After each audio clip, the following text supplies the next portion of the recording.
Então, pessoal, hoje a gente está aqui para dar início ao nosso primeiro podcast do Elas de Jaleco e não podia ser diferente. O tema que a gente trouxe hoje diz respeito tanto à área de saúde quanto à área de educação. A gente vai falar um pouco sobre Maria Montessori e o método que ela desenvolveu. Vale lembrar que Maria Montessori, pouca gente sabe, mas ela foi a primeira médica a se formar em medicina na Itália. E a nossa convidada de hoje, Gi, ela está aqui, ela é especialista em método Montessori. Ela tem um negócio na área de educação, onde ela usa esse método, né, para cuidar das crianças. A gente vai falar um pouco sobre isso também. E Gi é uma pessoa muito querida, que eu aprendi a admirar. Eu sou cliente dela, meu filho fica no espaço dela. Gi, ela é empreendedora da área de educação infantil, né? E aí, eu queria que você se apresentasse, Gi, por favor. Ok. Boa tarde. Eu sou Gi, né? Mais conhecida, Giele Brito, tia Gi. Sou mestre em educação, tenho 2 filhos, o João Miguel de 10 anos, a Ana Gabriela de 6 anos. E há pouco mais de um ano empreendo na área de educação. Mas tudo começou, toda essa paixão começou quando eu comecei a estudar um método Montessori. Gi, ela trabalha com crianças assim, desde quando eu me tornei cliente dela, eu fiquei impressionada com todo esse jeitinho doce, meigo e ao mesmo tempo muita firmeza para lidar com as crianças, né? Muita habilidade. E aí, com o tempo, a gente foi se aproximando, as crianças foram fazendo amizade.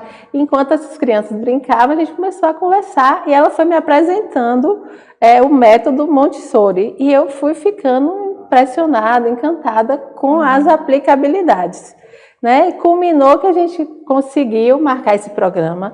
Hoje é dia 31 de agosto, coincidentemente, é o dia do aniversário de Maria Montessori. Exato. Esse programa nem era para a gente estar gravando hoje, era para a gente gravar há um tempo atrás, mas a gente teve alguns ajustes que foram precisos ser feitos e culminou de ser gravado exatamente no dia do aniversário de Maria Montessori. Então, acho que nada é coincidência, tudo é ajuste de tempo.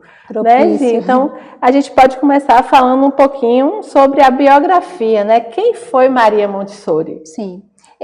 Maria Montessori nasceu em 1870, na Itália, e ela logo se interessou por áreas exatas, que na época, né, para as mulheres, era meio que um preconceito, né? Mulher ou tinha que ser mãe, dona de casa, ou no máximo professora. E esse era o desejo, né, da sua família, do seu pai e da sua mãe. Mas Maria Montessori, muito interessada em matemática e biologia, foi a primeira, né, como você citou, a primeira médica a se formar na Itália. E com muitas dificuldades, porque na época dela, por ela ser pioneira, aulas, por exemplo, aulas práticas, quando tinha que examinar os corpos, ela não podia fazer isso junto com os colegas homens. Ela tinha que fazer isso à noite, aí você já imagina aí o tipo de iluminação que existia em 1870, para Montessori examinar aqueles corpos. Então, assim, tudo começou com muito desafio, mas ela não desistiu. Então, logo após formar, ela não, apesar de ser formada, ela não era autorizada a atender como médica. Olha só que, né, dificuldade para a época, né, para uma mulher, né, que é o tema, né, do podcast e será aí dos próximos também. Então, assim, ela não podia atender como médica em consultório, então ela migrou para um hospital psiquiátrico. E nesse hospital psiquiátrico tinha muitas crianças, que na época o termo utilizado era crianças anormais, né? Hoje em dia existem outras formas, né, de lidar com as neurodivergências e tudo mais, mas na época dela era assim. Colocava todo mundo no mesmo pacote e são crianças anormais. E ela encarou esse primeiro desafio como psiquiatra na época.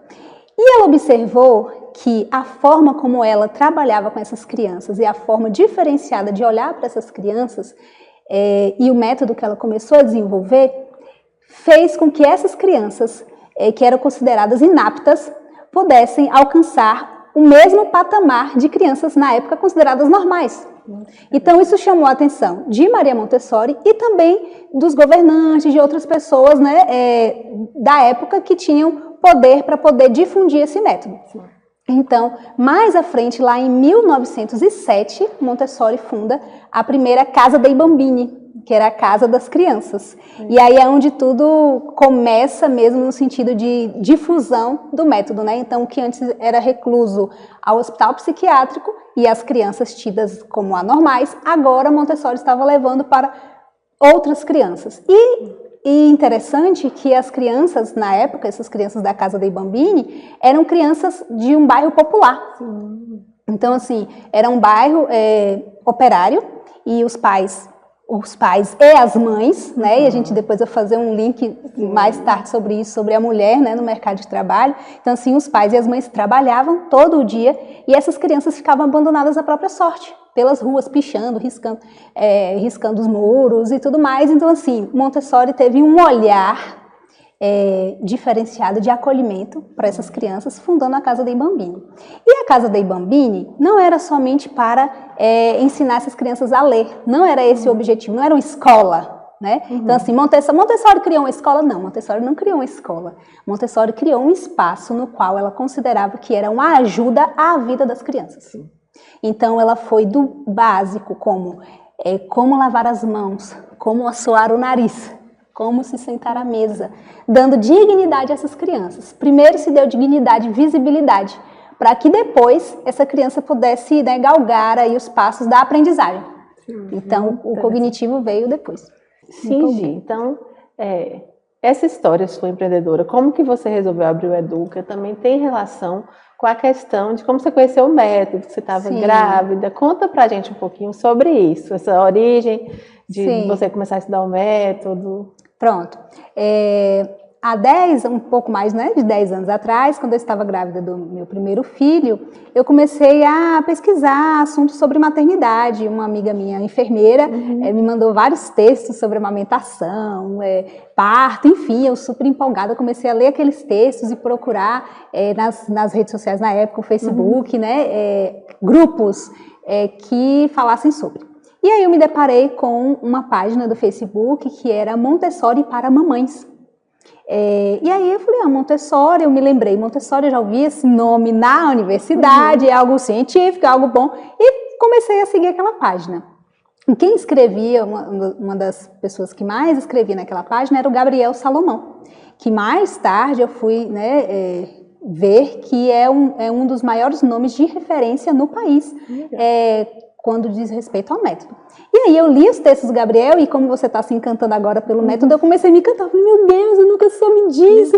Eu quero agora... Eu já tinha comprado o berço do meu filho, né? O bercinho, o quartinho padrão, né? Já tinha feito todo o quartinho padrão, mas não, agora eu quero uma cama Montessori. E na época, né, lá em 2014, não tinha caminha Montessori em loja de móveis. Então, assim, não, agora o que eu faço? Não dá pra fazer. E aí, os móveis, por exemplo, os móveis Montessori, não são os móveis que você vai em qualquer loja e compra aquele tanto de bichinho coloridinho, mexendo naquela música, não. Então, eu confeccionei os móveis Montessori. Para você ter uma ideia, tem uma sequência de móveis e o primeiro móvel, ele é preto e branco. Ele é chamado Munari Mobile, que é inspirado, né, em um artista. E aí, você coloca no berço e a criança ali, bebezinho, recém-nascido, vai ver fundo preto e branco, porque é o contraste que ela consegue para aquela idade enxergar. Então, você vai treinando o olhar de forma científica do seu bebê. Então, pronto, aí eu comecei a fazer essas leituras e depois, quando meu filho já tinha nascido e tudo mais, eu descobri que tinha um curso de introdução ao método Montessori, ministrado por Gabriel Salomão, só que lá em São Paulo, em outras cidades, né, distantes. E eu falei assim, e agora o que eu faço? Mas aí você morava onde? Porque antes de ir pra Conflito... Exato. E nessa época eu morava em Juazeiro, da Bahia. Fazia a ponte, atravessava todo dia Juazeiro Petrolina e trabalhava na Universidade do Estado da Bahia. Né? Eu fui unebiana aí por muito tempo, desde a graduação até o mestrado e trabalhando também. Então, assim, lá eu tive a oportunidade, através de editais, de levar o Gabriel Salomão para ministrar esse curso de introdução ao método não só para mim, mas para alunos da universidade e também para professores da rede pública e privada da cidade de Juazeiro. Então, assim, foi um grande passo, né, naquela época já, para conhecer o método, e não só para mim, mas também para outras pessoas. Então, depois desse curso de introdução, eu falei, não, eu quero mais agora, Montessori, você fica com a sede. E aí, eu falei, agora então, eu vou me preparar para entrar no mestrado. E no mestrado, o mestrado em educação, né, mais uma vez, a exemplo dos cursos de pedagogia das universidades, também ninguém sabia falar sobre Montessori. Mas o meu orientador na época falou assim, olha, você vai, eu vou te ajudar em toda a parte metodológica e tudo mais, e Montessori você vai meter as caras aí nos livros para poder estudar. Pronto, então assim eu fiz. Eu fui estudar o método Montessori, fiz um estudo de caso na escola Montessori Recanto do Pequeno Príncipe, que é uma escola com mais de 50 anos, montessoriana, na cidade de Juazeiro. Pronto, então eu estudei, fiz o meu mestrado lá, isso minha segunda filha já tinha nascido, então eu ia fazer pesquisa com Gabi aqui no colo, então eu fui a mãe que necessitava de rede de apoio, e na época tinha, né, um espaço parecido assim com o Educa, né, lá em Juazeiro, e depois mais à frente Gabi ficou, o João Miguel chegou a ficar nesse espaço, Gabi também ficou. Pronto, então eu concluí o mestrado e falei assim, não, é isso que eu quero. Mas eu ainda trabalhava na universidade, na parte, né, de secretariado, como técnica. E aí eu falei, não, agora chegou o momento de eu dar um outro passo. Eu já havia trabalhado na educação infantil como professora, mas por estar ali no concurso público eu estava afastada. Eu falei, não, mas eu preciso voltar agora para a sala de aula com o meu olhar Montessori. Diferente, né? E colocar tudo isso que eu aprendi na prática.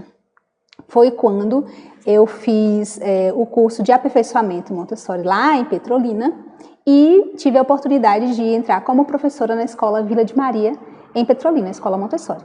Pronto. Quando eu entrei na escola como professora, pouco tempo depois passei a coordenar essa escola e vim para a Vitória da Conquista por questões familiares, já com toda essa bagagem Montessori, mas cheguei aqui e falei assim, e agora?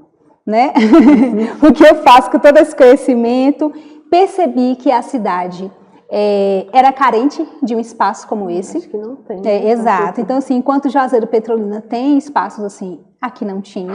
Então, aí nasceu o olhar da empreendedora, né? Que até então era mais voltado lá mesmo para a área acadêmica e como mãe, enfim. E aí, quando eu chego em Vitória da Conquista, o olhar da empreendedora nasce. E nasce juntamente com isso o Educa. E aí apoia várias mães, né? Exato. Que tem a mesma demanda que você já teve um dia. Isso. E é fantástico. E dentro dessas conversas que a gente anda tendo sobre a educação infantil, sobre o método Montessori, assim, você me falou uma coisa, eu não lembro agora o que foi, mas falei, gente, quanta sensibilidade. Eu acho que você estava descrevendo o uso da letra lixa. Isso. Né? E assim, você me deu sua dissertação de mestrado, que é sobre o método Montessori. Eu li alguns trechos, né, para eu entender melhor, e como você bem disse, eu acabei me encantando, assim, e falo, gente, todo mundo tem que conhecer, e a gente tem que fazer uso disso. Eu quero uma escola Montessori. E eu trouxe aqui, uma epígrafe da sua dissertação. Sim. Que eu achei fantástica, que é de uma sensibilidade que acho que poucas pessoas conseguem aplicar mesmo na prática, assim, né? Dentro do que eu tenho visto aí, das escolas de educação infantil, assim, eu sinto muito falta desse olhar para a criança com o mesmo respeito que a gente tem com o adulto. Sim, né? Você resumiu bem, porque a gente não admite a falta de respeito um para com o outro quando se trata de adulto. E quando a gente vai falar da criança... muitas vezes, ela né, assim, negligenciada em algumas falas, em alguns contextos. Sim. E assim, então, a epígrafe dentro da sua dissertação que você me mandou, eu falei, eu queria que você lesse, comentasse aqui, porque eu achei fantástica. Né? Sim, sim. O método tem muito isso de abaixar, mas é muito além do que a cama baixa, do que a gente chegar na altura da criança. Vai muito além. Exato. E essa citação do Janusz Korczak, ele também era médico, e educador, né? E a gente até comentou um pouco disso, que lá no início do século XX, isso era uma relação muito estreita, porque não se enxergava a criança de forma isolada e tão compartimentada como é hoje. Quando começou-se a olhar a criança, né? Porque antes disso a criança não era vista de forma alguma, então esses primeiros revolucionários da infância que fizeram essa associação, então eles vieram da medicina e transmitiram esse olhar. E aí a citação diz o seguinte: dizeis, é cansativo lidar com crianças, tendes razão. Depois acrescentais, porque é necessário colocar-se no seu nível, abaixar-se, inclinar-se, curvar-se, fazer-se pequeno. Agora estáis enganados. Não é isso que mais cansa. É o fato de ser desobrigado a elevar-se à altura dos seus sentimentos, esticar-se, alongar-se, subir sobre a ponta dos pés para não feri-los. É fantástico. É fantástico. Uma outra coisa que você me disse também é que tem o tirano, como que é? O adulto pequeno tirano? Isso. O Montessori diz o seguinte, que nós, como adultos, devemos dizer não ao tirano que habita em nós. Sempre que estivermos em uma situação com a criança, e principalmente em situações de conflito, tipo, aconteceu um conflito, a criança no seu olhar te desafiou, antes que você dê um grito na criança, antes que você se arme. Exato, se arme, você precisa dizer não para o tirano e analisar aquela situação, se colocando no lugar da criança, assim como nós, como adultos, já estamos habituados a fazer isso. Quando a gente tem empatia, a gente não fala tanto de empatia, eu tenho empatia com o outro. Mas na prática... Exato, né? Então, vamos ter empatia. Então, assim, antes de você julgar a criança, antes de você apontar o erro da criança, você analisar, um dos pilares do método é o ambiente preparado, que foi a nossa conversa de ontem, eu toquei nesse assunto. Então, assim, eu dei um exemplo, né? Eu montei a sala Montessori, a sala modelo, né? Que nós estamos... como modelo até o final do ano e para o próximo ano, né, de forma já estabelecida como turma. E nessa sala, quando eu montei a princípio, eu coloquei 2 mesinhas próximas e observei que as crianças que utilizavam essas mesas, e diga-se de passagem, nessa faixa etária, tudo em Montessori é individual. Por quê? Porque nessa faixa etária, essa criança ela necessita desse momento para o seu trabalho de forma concentrada. E aí estava havendo muito conflito. Então, ao invés de eu chegar lá como adulta, com a tirana que há em mim, e dizer, olha, para de brigar, não fica brigando com o coleguinha. Não. Que é o comum, Exato. né? Que a gente... Eu observei, aí é onde entra o olhar científico, observei que o problema estava no ambiente. E aí, depois, não no momento exato, porque quando você faz isso naquele momento, você gera uma situação ali com a criança que você desestabiliza. Então, assim, no dia seguinte, eu coloquei uma mesa em cada canto da sala. E pronto, aqueles conflitos cessaram. Então, assim, o educador Montessori, ele precisa ser sensível ao ambiente também. Então, assim, os pilares, né? Ambiente preparado, adulto preparado, que vai trazer uma criança equilibrada. Não é a criança perfeita, não é a criança que não tem nenhum tipo de atipia. Não, é a criança em estado de equilíbrio. Que é o que a gente busca para nós também. A gente não busca estar equilibrado, ser um adulto equilibrado. Então, assim, a criança equilibrada, ela é fruto de um ambiente preparado e de um adulto que se prepara. Achei isso fantástico, de mudar o local e as coisas mudarem totalmente. Mas faz sentido. Às vezes é um sol que está batendo. Exato, seja está irritando ali a criança. Né? Mas achei isso fantástico. E aí, como que esse método, então, funciona? Como que o método foi desenvolvido pela Maria Montessori e depois para ser aplicado nesses espaços? Sim. Então, Montessori, como a gente começou a falar, né, grande estudiosa. Então, assim, ela estudava os teóricos da época, tanto da área da medicina, ali da medicina, psiquiatria, pediatria e educadores. Então, ela foi pensando aquilo que era interessante como método mesmo e não apenas como filosofia. Em que sentido? Existiam e existem muitos teóricos da educação que falam diversas teorias educacionais e que são muito admirados e devem ser respeitados. Mas são poucos os que desenvolvem materiais, né, concretos e metodologias concretas para se aplicar com as crianças. Sim. Então, Montessori, ela pensou todos esses métodos e criou outros para que isso pudesse ser feito na prática. Então, na casa dei Bambini, depois, né, que ela já tinha acolhido essas crianças, com um olhar observador e que ela sempre dizia científico, assim como o cientista, quando ele quer descobrir algo, ele observa, ele pontua, ele anota, ele experimenta, ele testa. O mestre montessoriano, a mestra, deve ser assim. O professor Montessori, ele não é alguém que leva algo pronto, não. Ele é alguém que vai observar a criança, pontuar aquilo que ele considera que a criança necessita e levar. Então, ela abriu as portas para esse espaço, né, de observar a criança. E observando, ela foi criando os materiais. Então, os materiais Montessori, eles surgem da observação do que a criança necessitava. Então, existem letras de lixa, existem encaixes metálicos, existem blocos de madeira, tudo pensado minuciosamente para que a criança possa desenvolver o seu aprendizado.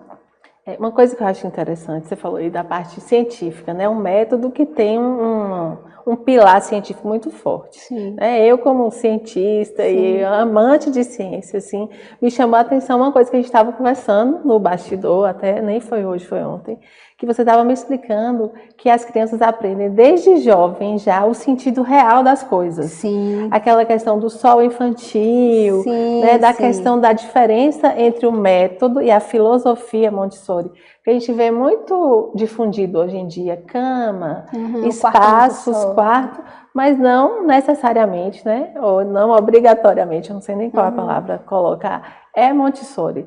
Mas voltando à questão da ciência, eu achei fantástico essa visão, essa diferença para o método tradicional. A diferença que Montessori estabelece entre imaginação e fantasia. No senso comum, a gente pode dizer que não é a mesma coisa, mas não é a mesma coisa. Então, assim, vamos lá. Fantasia é tudo aquilo que não existe. Então, assim, como eu dei o exemplo, né? Se você pega ali na educação infantil uma atividade, uma tarefinha que tem um sol, com um sorriso, um olhinho, uma boca, e você dá para uma criança de 2 anos, você está mostrando para ela uma fantasia. Sim. Você não está ensinando ciência, né? Porque o sol não tem boca, o sol, né? Então você precisa, nessa primeira fase da infância, até os 6 anos, até os 5 e meio, apresentar o que é real. Então é sem graça? Não, muito pelo contrário. Como o universo é sem graça, como os planetas são sem graça, como as moléculas são sem graça, não. Né? Tudo que é científico é muito atraente se você apresentar para a criança desde cedo, porque às vezes a gente peca querendo apresentar isso para a criança quando ela já é quase uma adolescente, então ela já perdeu o interesse. Então apresente a realidade, não é realidade superficial, mas a fundo, e você vai apresentando isso para a criança e a criança vai se interessando. É diferente da fantasia nesse sentido. Então, assim, a criança montessoriana, ela não vai ter acesso, então, a 3 porquinhos, Chapeuzinho Vermelho? Vai. Ela vai ter acesso a isso a partir ali dos 6 anos, quando ela já pode diferenciar o que é uma literatura, né, de um texto científico, de um texto real. Então, ela vai ter acesso a tudo isso também. Achei bem interessante essa colocação, isso que a gente estava discutindo ontem, porque você não tem que desconstruir a fantasia, né? Sim. Porque, assim, teoricamente, a criança aprende que o sol tem carinha, como o exemplo que você deu, e chega lá na frente, não, é um astro que faz parte do sistema solar, é uma coisa bem mais complexa. Você não tem que desconstruir, ela já aprendeu desde sempre que aquilo é um astro que faz parte do sistema solar e a informação correta. Eu achei bem interessante. Em relação à popularização do método, né, que a gente falou um pouquinho da diferença da filosofia para o método em si, que a gente vê muito isso, cama, espaços. Você pode falar para a gente um pouquinho qual que é a diferença? Porque muita gente acha que sabe sobre o método montessoriano porque ouviu falar ou porque sabe que é uma cama baixa, a gente tem que se abaixar. Mas é muito mais que isso, como você me explicou, né? É como se fosse, a cama Montessori é como se fosse a pontinha do iceberg, pontinha, bem pontinha mesmo. E assim, não é errado, né, você ter uma cama Montessori ou preparar um quarto Montessori, muito pelo contrário, melhor que seja assim do que seja da forma, né, convencional. Mas isso aí é só a superfície. Porque, como você pontuou, né, existe a filosofia Montessori e o método Montessori. A filosofia Montessori, ela é para qualquer pessoa, qualquer idade, qualquer classe social. Exato. Então, assim, ter uma visão segundo Montessori para lidar com a criança e com a vida até em geral é importante para qualquer pessoa. Então, assim, tendo filhos ou não, né, trabalhando com educação ou não, você olhar a criança com respeito, dando a ela dignidade, sendo um adulto em constante preparação e construção, como Montessori, né, diz que devemos ser, isso você leva para a sua vida. Então, isso é a filosofia Montessori. Você não precisa ter materiais Montessori na sua casa, você não precisa nem ter o seu filho numa escola Montessori para você ter uma visão Montessori. Já o método, não. O método, ele é criteriosamente construído e existe uma hierarquia de formações para que você seja um guia Montessori, né? um mestre Montessori. Então, assim, existe a formação a nível internacional, existe formação a nível nacional, e aí, uma vez tendo essa formação, você é capacitado para utilizar os materiais Montessori. Então, assim, muita gente pode se perguntar, então, é válido eu entrar na internet, comprar um material Montessori e utilizar com meu filho em casa? Não é aconselhável, porque você vai fazer uma utilização sem a funcionalidade, né?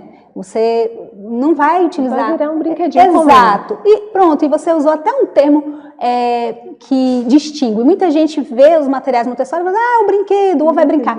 Não, não é brinquedo. Na sala de aula, quando a gente utiliza os materiais, o nome é material e é para trabalho. Sim, material de trabalho. Isso. E é até bonitinho assim quando a gente fala com a criança, olha, vamos trabalhar. Aí algumas crianças que estão chegando agora nesse universo, aí comenta assim, o meu papai trabalha. Então assim, por que para a criança? Só quem trabalha é o adulto. E a gente oferecer à criança a oportunidade de, olha, você também trabalha, não no sentido trabalho infantil, não é isso. Você tem uma função nesse mundo. Uma função. Você existe nesse mundo e você pode agir nesse mundo, você é significante, você sabe, tem valor. Isso para a criança, você abre um mundo de possibilidades. Então assim, e Montessori também traz esse exemplo, né? Uma criança, ela sente muito mais, tem mais prazer em fazer uma comida de verdade com você na cozinha, ou a depender da idade com autonomia, sozinha, do que brincar de comidinha. Faça esse teste, dê ao seu filho, à sua criança, a oportunidade de cozinhar com comida de verdade. Ele vai se sentir muito feliz. Aí assim, mas o meu filho, eu chamo para cozinhar, ele não quer mais. Sim, seu filho já tem 11, 12 anos, você nunca chamou para ele fazer isso antes? Então você vai perdendo a janela de oportunidade. Chame o seu filho pequeno, de 2, 3 anos, entende? Então assim, existem o que Montessori também chama de períodos sensíveis.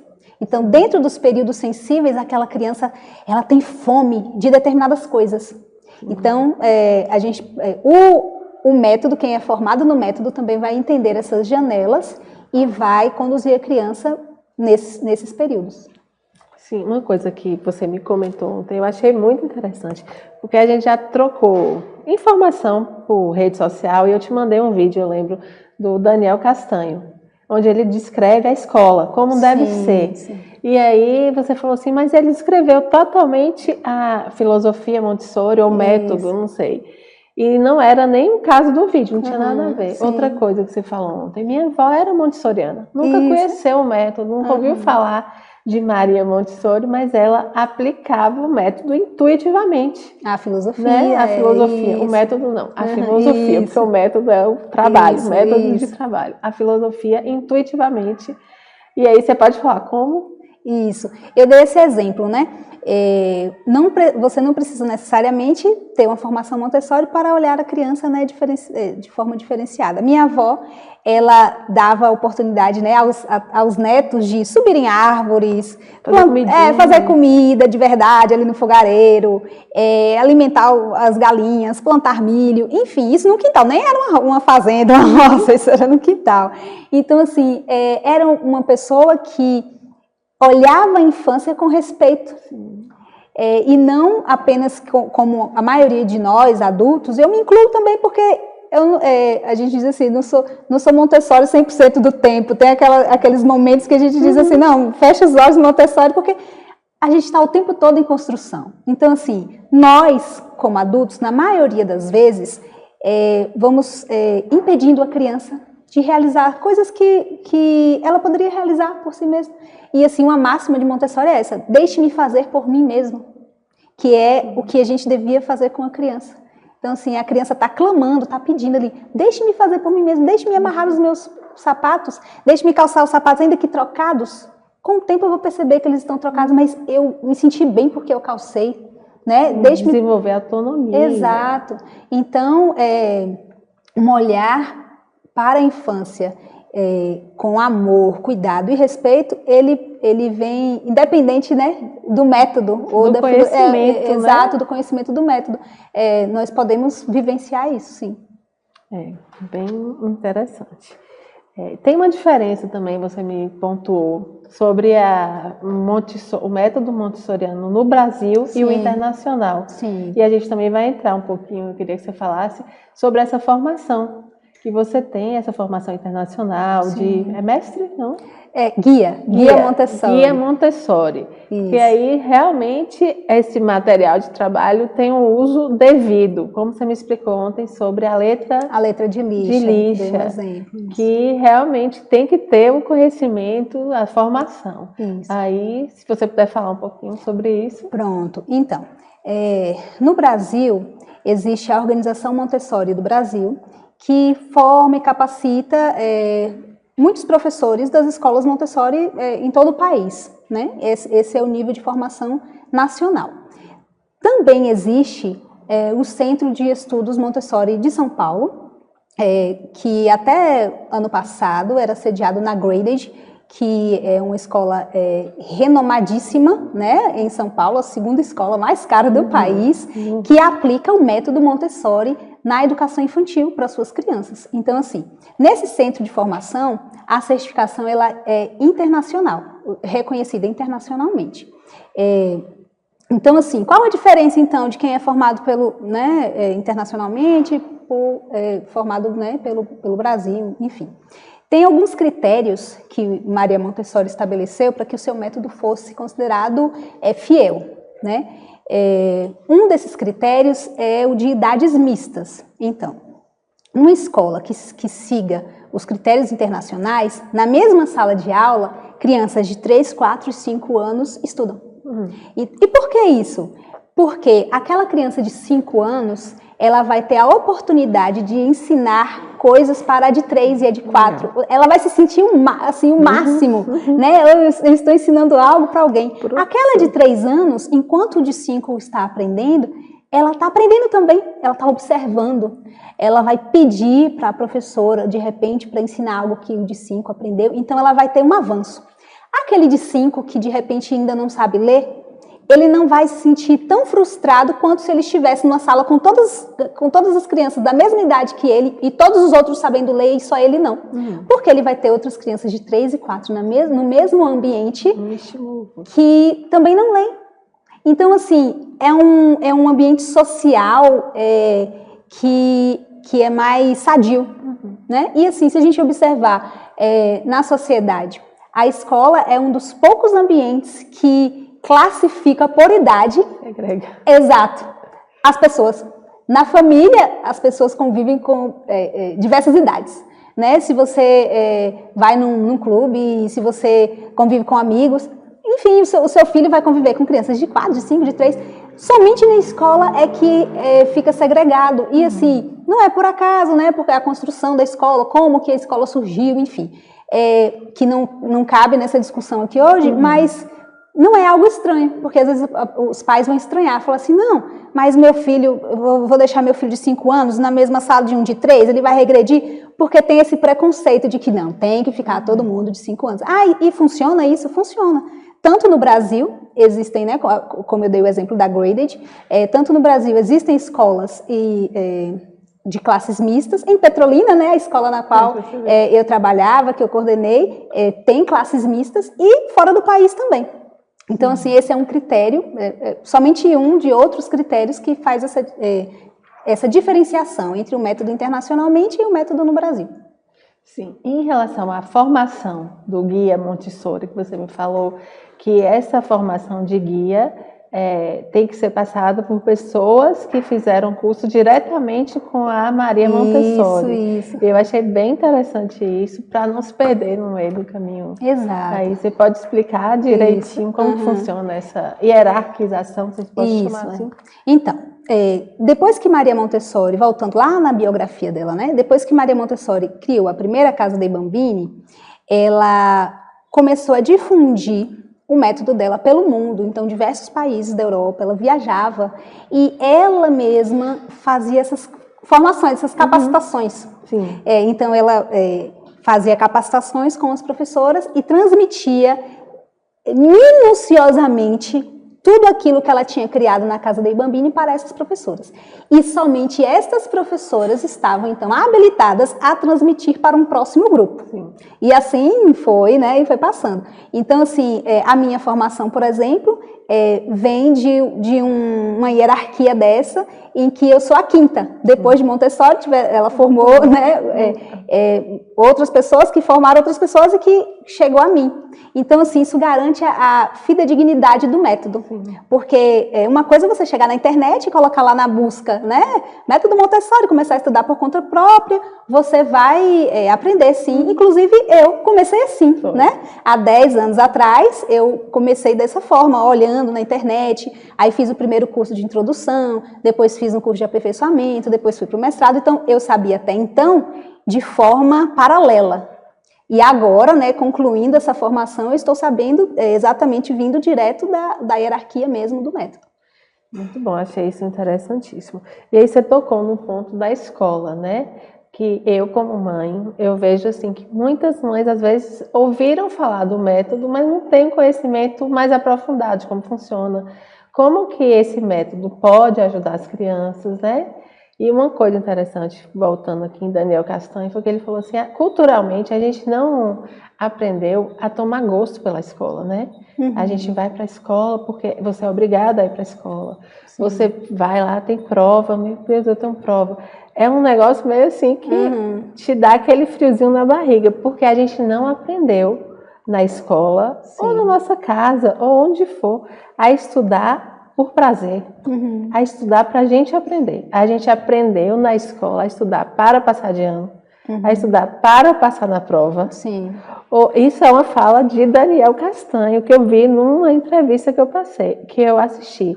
E ele ainda fala assim, no máximo, quando o ego fala mais alto, quando você quer falar para o outro que você tirou 10. Aí você estuda para o outro. E aí começa uma disputa, agora, para você, por prazer, né, por te realizar com a aquisição daquele conhecimento, a gente não foi ensinado dessa forma. E aí me vem que o método Montessori pode abrir essa possibilidade justamente por já começar desde o início a ensinar as coisas como elas são, né? Usando a natureza, usando situações da vida, do dia a dia. Então, assim, quando você começou a me apresentar o método, eu fiquei realmente encantada, empolgada, e falei, não, a gente precisa falar disso para mais pessoas, né? Fazer com que outras pessoas também conheçam de uma forma um pouco mais aprofundada, e não só superficial. Exato. Outra coisa, Gi, tem uma questão que até um amigo nosso, que é psicólogo, questionou. Então, por que o método Montessori ele não foi posto nos currículos, né, das universidades, dos cursos de pedagogia, né, que são quem lida mais diretamente com a educação infantil? Aí tem um porquê dentro da própria biografia, né, como você me explicou. Sim. Pode falar um pouquinho sobre isso? As universidades, né, no Brasil, os cursos de pedagogia, quando mencionam Montessori, mencionam de forma muito superficial, isolada, lá nas disciplinas, né? História da educação, história das ideias pedagógicas.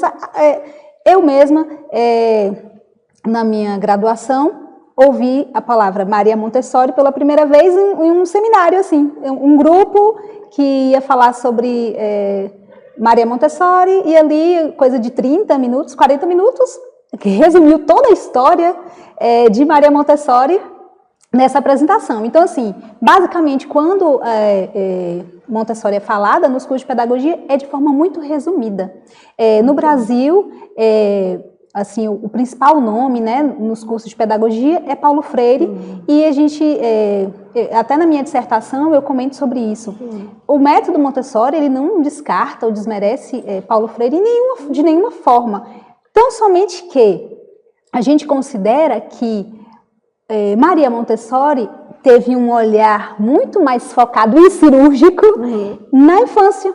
Né? E Paulo Freire desenvolveu né, a pedagogia dele voltada ali para a autonomia, para o pensamento democrático e tudo mais, que é muito amplo, que é bastante amplo, mas não tem as minúcias de um método. Né? Então, assim, Montessori acaba sendo excluída dos currículos por vir da Europa, né? A questão, não queremos ter uma visão eurocêntrica, e aí foi excluindo essa possibilidade de discussão. E outro fator também com o passar dos anos, o método foi ficando mais elitizado por conta das formações terem um custo mais elevado, dos próprios materiais ter um custo mais elevado e ficar muito restrito às escolas particulares. Então, as universidades, principalmente as públicas, veem isso como não. Então, já que é assim, a gente não vai tratar do assunto. Só que desconsidera que entender sobre o método e sobre a filosofia vai para além dos materiais. Você poderia, por exemplo, ter professores em escolas públicas ou privadas que nem sequer tivessem materiais, mas que tivessem uma visão segundo a filosofia Montessori. Independe de qualquer currículo, de qualquer curso. Eu acho que o método agrega, né? A filosofia agrega em qualquer situação. Bem interessante. E aí a gente pode falar um pouquinho agora do seu espaço, né? Onde você tem uma sala só uma sala montessoriana com vários materiais, mas de uma maneira geral você aplica muito bem esse método, como eu bem disse, sou sua cliente, né? Meu filho fica lá, ama seu espaço, e eu fiquei impressionada desde o começo com a sua habilidade de lidar e ao mesmo tempo ser tão doce, tão delicada e ser tão firme nos posicionamentos, ali nos grupos de mãe, no próprio Educa, com as tias, com as crianças também, quando tem que chamar a atenção, chama. Porque é desafiador lidar com criança, né? Então, você pode falar para a gente um pouquinho sobre esse trabalho que você desenvolve lá no Educa, Gi? Sim. Então, o Educa no Caminho é um espaço de contraturno escolar. E o que é contraturno escolar? É um espaço no qual a criança fica antes ou depois da escola. E em cidades de médio e grande porte, esse conceito já é muito bem difundido, né? Inclusive, existe o termo, né, que é after school, que é difundido fora do país também. Então, assim, o Educa no Caminho, ele mesclou a ideia de contraturno, porque nem todo contraturno é Montessori, né? É verdade. Então, ele mesclou a ideia de contraturno com a filosofia Montessori. Então, quando eu abri o espaço, a princípio, eu não abri com materiais Montessori, né? Os materiais vieram depois, com o tempo. Mas, desde o princípio, a filosofia, a forma de lidar com as crianças, com os pais, era segundo a filosofia Montessori, que é com respeito, olhando no olho. Então, assim, quando a criança chega pela primeira vez no Educa, eu me abaixo à altura da criança, olho no olho e digo, aqui é a casa das crianças. Eu apresento espaço por espaço e mostro o que a criança pode fazer ali, que ali é um espaço para ela se sentir à vontade. É uma casa de propósito. Então, assim, eu gosto de dizer isso, né, quando a família chega pela primeira vez, assim, olha, aqui nas nossas paredes você não vê o Mickey, não vê a Minnie, não vê a princesa, porque é uma casa. É para a criança entrar e se sentir à vontade, porque o ambiente escolar ela já tem. Ou ela já esteve na escola pela manhã, ou ela vai estar na escola à tarde, e ela já tem ali, né, aquele ritmo que é válido, que é importante, mas ela não é obrigada a estar neste ambiente escolar o dia inteiro, porque senão ela vira um operário. Ela vira um funcionário igual nós, né? Trabalhando, saímos de casa de manhã, vestimos nossa roupinha de trabalho e passamos o dia todo no trabalho, e isso é cansativo. Imagine para um adulto, pense para uma criança. Então a ideia é essa, não tem uniforme, você vem com a sua roupa, você tira seus chinelos, tira sua sandália, você fica descalço, é tudo proposital, né? Então a nossa cozinha tem uma mesa à altura das crianças para que elas possam se servir na hora que quiser. Então assim, sentiu fome, vai se servir, vai comer. Não tem, tia, eu quero comer, posso? Não tem. Então, assim, isso não inibe, é claro, a ordem, muito pelo contrário, Montessori trabalha com ordem e autonomia o tempo todo, lado a lado. Então, assim, tem autonomia, mas tem ordem. Então, assim, você não vai comer em qualquer lugar da casa, você não vai sair andando comendo, né? Você come a hora que desejar, mas você come sentado à mesa. Então, a filosofia Montessori é o fio que passa por toda a nossa casa, por todo o Educa. E eu acho que as crianças sentem, né? Porque não só meu filho ama o espaço, ama ficar lá e assim já se sente muito em casa, como outras crianças que eventualmente eu encontro com os pais, assim, falam, e aí, ele gosta? Nossa, ele ama. Se pudesse morava no Educa. Porque eu acho que é isso. E eu percebo também que as outras tias, você treina elas, você orienta muito bem, elas também têm esse cuidado, esse critério, porque você está ali o tempo inteiro, né? Supervisionando, assim. E outra coisa, Gi, para as mães que trabalham fora, que precisam, assim, como que você acha que o seu espaço pode dar um conforto, né? Assim, além do contraturno que você falou, assim. O que mais que você acha que você... Então, a nossa ideia é ser, assim como o Montessori pensou, né, ser uma ajuda à vida das crianças, é ser uma ajuda à vida das crianças e eu digo das mães, eu foco nas mães, né, as famílias, mas principalmente as mães, porque assim, numa família em que a mãe de repente está em casa e cuida dos seus filhos, isso é louvável, isso é válido. Se você é uma mulher que optou por estar em casa cuidando dos seus filhos, ótimo isso para a sua criança, mas a realidade atual as mulheres estão trabalhando. Quer sejam médicas, dentistas, né, biomédicas, elas estão trabalhando e elas necessitam de um espaço no qual elas confiem para que as suas crianças possam ficar. Então, assim, o Educa, ele é a melhor, eu digo que é a melhor das opções para quando você vive essa realidade. Então, se você é uma mãe que trabalha, ao invés de deixar em casa, às vezes fala assim, não, deixei com a babá, mas não é a babá, é alguém que está ali cuidando da sua casa. Né? Ela vai lavar o prato, ela vai limpar o chão e o seu filho está ali, à parte. Então, principalmente nessa faixa etária que eu recebo, né, ali a partir de 3 anos até 10, já não é mais alguém que está cuidando do seu filho com um olhar dedicado. Ela está cuidando da casa e o seu filho está ali muitas vezes na tela, né, no celular. E assim, então é contra telas, é zero telas? Não, tudo tem o seu tempo. Mas se a criança ela vai ficar ali sem a supervisão direta de um adulto e sem opções saudáveis, isso não é bom. Então, no Educa, a gente proporciona essas opções saudáveis. O que são as opções saudáveis? Então, primeiro é conversar que já não tem tela. Né? Então, você vai assistir no seu final de semana, em casa com sua família, sob o olhar da sua família. Então, lá não tem tela. Qual a outra opção? Você vai brincar. Então, assim, muita gente fala assim, mas aí eles fazem o quê? Eles brincam, eles criam. É isso. E assim, e o espaço também não é um espaço assim, é um playground assim, cheio de brinquedos. Não, não é. E é proposital. Por quê? Lá tem sucata, lá tem papelão, lá tem tinta, lá tem fita. O tempo a tarde inteira. Tia, me dá um papel, tia, me dá uma fita. E eu vou liberando. Então, assim, é o momento criativo, é o ócio criativo. Então, assim, muita gente fica preocupada, mas o meu filho vai fazer o quê? Ele vai criar. E ele vai ter espaço para isso. E eu defendo isso. A criança precisa ter tempo livre para criar. Nós, quando crianças, né, aqueles que foram bem-aventurados, tiveram tempo livre, né? Então, assim, se há alguém que teve uma infância boa e se recorda dela, com certeza ele vai lembrar dos tempos em que ele brincava sem ninguém falando assim, olha, agora é hora de você fazer tal coisa.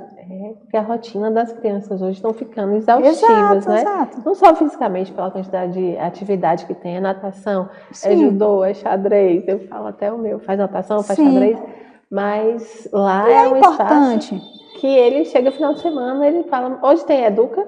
Sábado domingo fala, não, meu filho, é final de semana, não tem educa. Mas eles se ocupam, é até 6. Eu chego assim, 5 para 6. Por que você chegou cedo hoje? Exato. Não, não cheguei cedo, eu cheguei no horário. Isso. Então, assim, eles se envolvem tanto com essas atividades que realmente são fantásticas e que eles não veem no tempo passado. Exato. E, assim, o outro diferencial do nosso espaço é a flexibilidade. Então, assim, se você paga um pacote ali mensal, mas você vai levar o seu filho no horário que for conveniente para você, você vai buscar o seu filho no horário que for conveniente. Se um dia você não levar, não há problema nenhum, estamos disponíveis, somos rede de apoio por isso. Então, assim, diferentemente assim, de algum profissional que você tenha na sua casa, que vai ficar doente, é inevitável, as pessoas ficam doentes, ela não foi. E aí você, como mãe profissional, e agora o que eu faço? Não, o Educa está aberto, né, de segunda a sexta-feira. Desde que eu abri as portas pela primeira vez, eu faço questão disso, assim, as minhas tias não ficam doentes? Ficam. Só que eu tenho compromisso com a mãe de, não, se uma tia faltou, eu tenho o compromisso de fazer uma reposição, mas a mãe, eu jamais, você, né, minha cliente sabe disso, eu vou falar assim, olha, o Educa hoje não vai abrir. Porque como mãe que esteve do outro lado também, né, tanto estudando quanto trabalhando e que os meus filhos necessitavam de espaços como esse, eu sei que a mãe que trabalha, ela não pode de uma hora para outra, e agora o meu filho onde vai ficar?